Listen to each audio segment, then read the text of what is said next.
घालून स्वतःचं अस्तित्व आणि एवढा दांडगा आत्मविश्वास की मी आमदार होणारच, ह्या एका वाक्याने जनतेला भुरळ पडली आणि या एका वाक्याने अख्ख्या माढा तालुक्याचं वातावरण ढवळून काढून एक तरुण नौखा आणि उमदा उमेदवार ज्यांनी विठ्ठलसारखा कारखाना ताब्यात घेऊन एक आदर्श निर्माण केला आणि सर्व तरुणांची मनं जिंकली, शेतकऱ्यांची मनं जिंकली आणि विधानसभेत तेवढंच प्रथम आमदार झालेला माणूस एवढा बोलू शकतो हे जनतेनं माढा तालुक्यातला पहिल्यांदा पाहिलंय.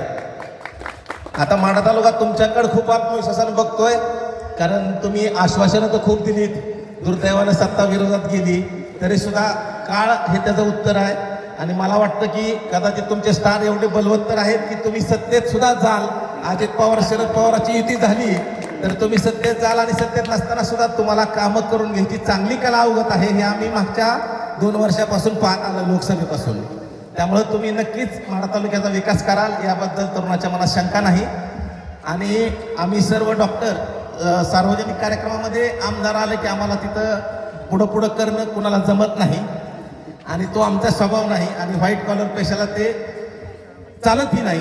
त्यामुळे आम्ही आमच्या कार्यक्रमात तुम्हाला उपस्थिती दर्शवण्याचं निमंत्रण दिलं, तुम्ही ते स्वीकारलं आणि उपस्थित झालात त्याबद्दल प्रथमतः मी सर्व डॉक्टर्स माढा तालुक्याच्या वतीनं तुमचा आभार मानतो आणि यापुढेही आमच्या सार्वजनिक कार्यक्रमाला तुमची उपस्थिती लाभावी अशी अपेक्षा व्यक्त करतो.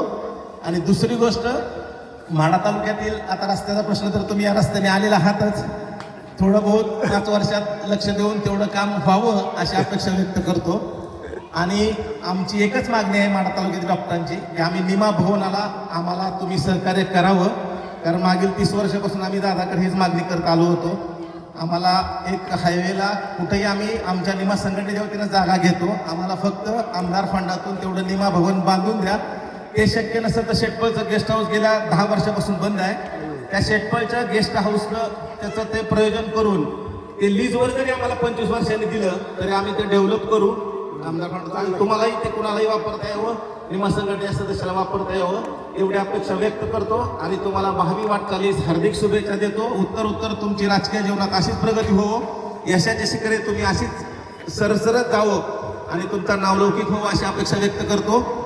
फक्त जाता बा एकच सांगतो कि चांद के पास तो हजारों सितारे होते हैं, चांद के पास तो हजारों सितारे होते हैं, मगर सितारों के पास चांद एक ही होता है.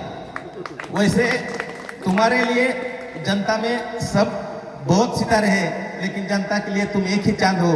इसलिए मैं चाहता हूँ कि आप हमेशा कामयाब रहो, यही मैं दुआ करता हूँ.